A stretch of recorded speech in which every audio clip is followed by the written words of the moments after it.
Our plants are starting to wake up after going dormant during the winter months. This video will teach you 6 easy steps to follow right now to help prepare your plants for the growing months. So let's get started.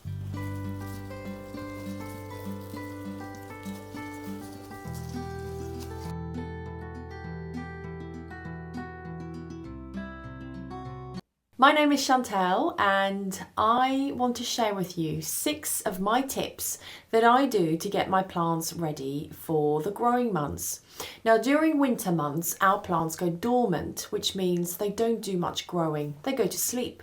A bit like us during the winter months, we don't want to leave the house too much, it's dark, it's cold, but during the summer months and the weather that we've been having in the UK over the last couple of weeks, we come to life a little bit more. Our plants are the same. So they start to grow a little bit more, they come to life, and this is their growing season. But to enable them to grow a little bit more, we need to help them along. And I want to share 6 of my tips with you that I do to get my plants ready for the growing months. Now, one of the things that we can start doing during the growing season is to repot our plants. Some of us like to wait. When plants go dormant, we don't repot, whereas others repot all year round. And I'd love to know what you're doing. What's your preference? Do you leave your plants during the dormant season to rest, or do you repot all year round? Let me know in the comments below. But one of the things that we can do during the growing season, if you don't already do it all year round, is to repot. Now, a really good way of telling whether our plants need a repot is by checking the underneath of the pot that it's planted into. This plant, this neon pothos, I know I haven't repotted for about 2.5, possibly 3 years. So the recommended time to repot your plants is, I would say, 1.5 to 2 years. Or of course, if your plant outgrows your pot, then do it sooner. But one of the ways to check whether you think your plant needs a repot is to simply check the underneath of the pot. So as you can see, there are some roots coming through. This means that this plant is starting to outgrow this plastic pot. So it's time for a repot. So these will be one of my plants that I repot this growing season. I would normally recommend going about 3 centimetres bigger than the current pot, with some fresh soil. A bigger pot will just give it a lot more room to grow and let those roots expand into the bigger pot. So my number 1 tip is to repot if you are not already doing it, to get your plants all ready for the growing months. Now, my second tip would be to move any more delicate plants, like I have my variegated Monstera deliciosa here, right next to the window.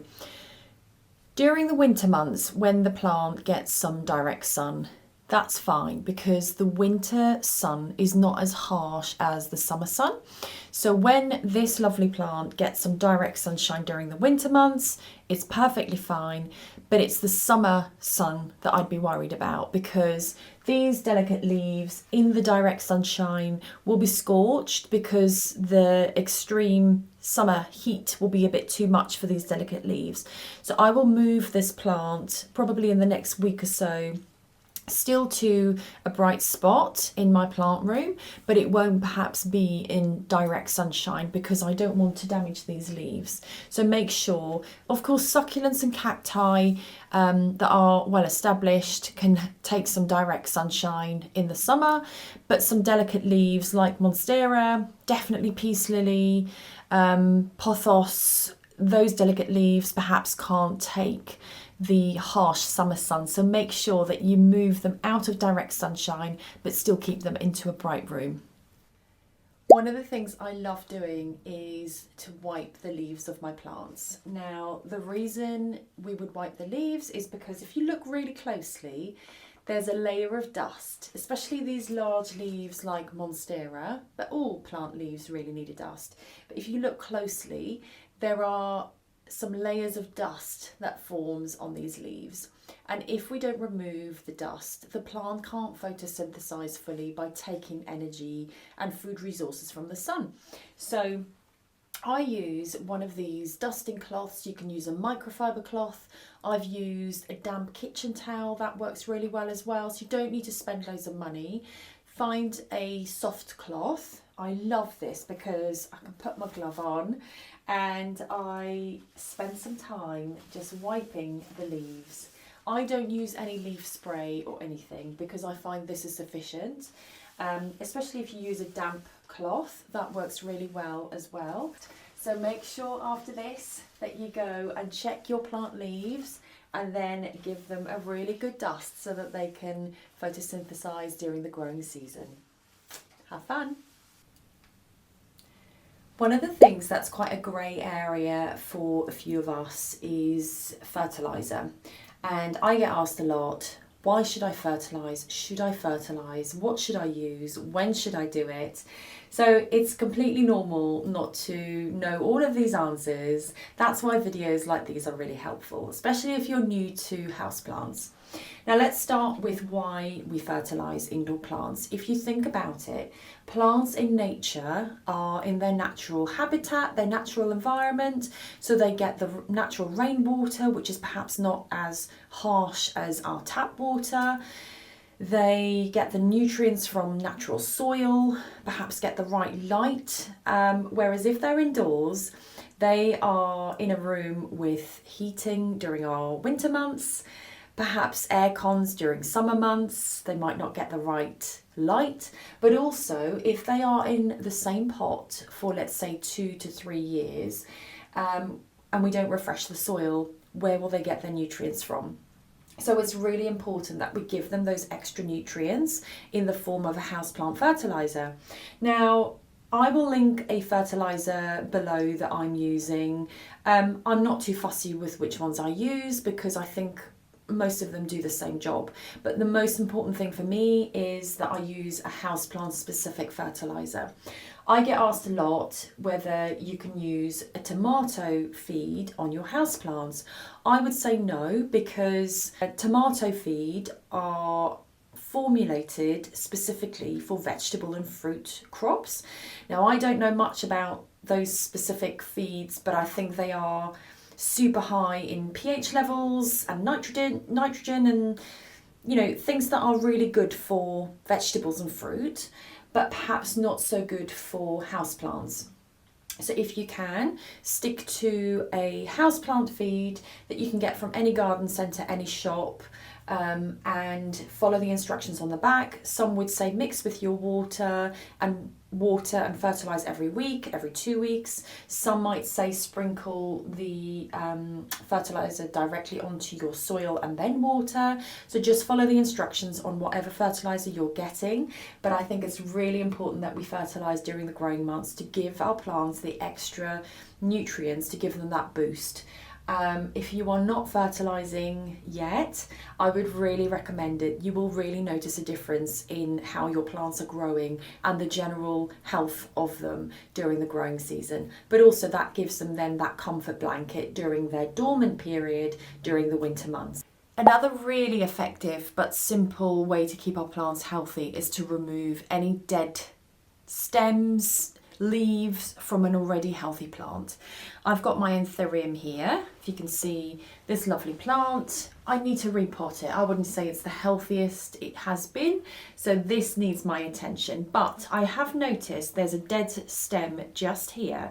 So normally I would use some secateurs just to cut this off. I've got some propagation scissors, but this is quite loose, and I am just going to gently take that off. So as you can see, there's a dead stem there. They serve no purpose. And the reason we take any dead stems off is because if we leave them on there, the plant energy goes towards the dead stem rather than that healthy energy going to the growing of the healthy plant. I'm ashamed to show you this, but I'm going to show you anyway. This is a rescue plant that I have had for about maybe 8 months and I haven't repotted it. It's looking a little bit sad. Roots coming out the bottom, so remember that's a sign for me to repot. But also look at these dead stems and dead leaves here, that serves no purpose. So I'm going to use my secateurs later, or my propagation scissors. I'm going to cut these off because I don't want the energy of the plant to focus on this. I want the energy to go on the healthy parts to help the plant grow more. So make sure to check your plants and chop off any dead leaves that are hanging off, any dead stems, to give your plant that chance to thrive even more. My last tip I'd like to share with you is all about watering. Now, during the growing season, the growing months, our plants need more drinks, more water, more nutrients, so they'll be more thirsty. But the trick is never to overwater. I'll do a separate video all about watering very soon, but for now, let's just do a condensed version to help you along as you water your plants a little bit more as the days get warmer. Before I go into watering, I want to talk to you about watering cans. Now, I've learned something about watering cans. It sounds like such a silly thing, but actually, if you get it right, your watering will be a lot easier. I've got this lovely watering can. It's a brass watering can that a friend got me for my birthday. It's lovely, it's pretty, I like using it, but it's not very practical when I have to water over 200 plants. So I still use it, but I use some jugs, some glass vases and jugs that I have in my house to help me along when I water. The reason I love this one is because it's got a very precise spout. It might sound really silly, but let me explain to you. When I water, I like to know that the water comes out exactly where I want it to go and not all over my floor. So this is a great watering can for that because the spout is really precise. However, I also have this one, and I'm not sure why I still have this one, but I bought this one thinking it also has a precise spout, but it doesn't, because when I top my water up, I go to water, before it comes out of here, the water has spilt all over the sides and onto my floor. So my tip to you would be, before you go out, if you do go out to buy a watering can, of course you can just use a jug in your kitchen. If you do go out and buy a watering can, make sure that you've got one with a spout that's really precise and neat, so that the water can only go into your plants and nowhere else. So quickly talk about watering. The trick here is not to overwater, and I know that's a really difficult thing to get right for some. One of the things that you can use as a gauge to find out whether your plant needs a drink is perhaps pick up your plant if it's in a plastic pot. If your plant feels heavy to pick up, it could mean the soil is wet, so you don't need to water your plant. If you pick that pot up and it's quite light, it means that the soil is dry, so that could be your indicator to water. Another really good simple way of telling is just by sticking your finger into the soil. Feel if it's dry or not. If it's dry, give it a drink. And another good way of telling for me is if I look at the soil, if the soil looks quite dark in colour, that to me suggests that the soil is wet. But if the soil looks really light in colour, it always suggests to me that that soil is quite dry, which means it needs a drink. So I hope you found those watering tips helpful. So there you are, my top 6 tips to help your plants during the growing season. If you have any specific questions, please drop them below. I will do more in-depth videos about all of these tips coming up. So happy growing, happy fertilising and cleaning and repotting as well. Any questions, always ask. I'm always happy to help. But thanks for watching. Please subscribe for more videos coming up, and I'll see you all very soon. Bye.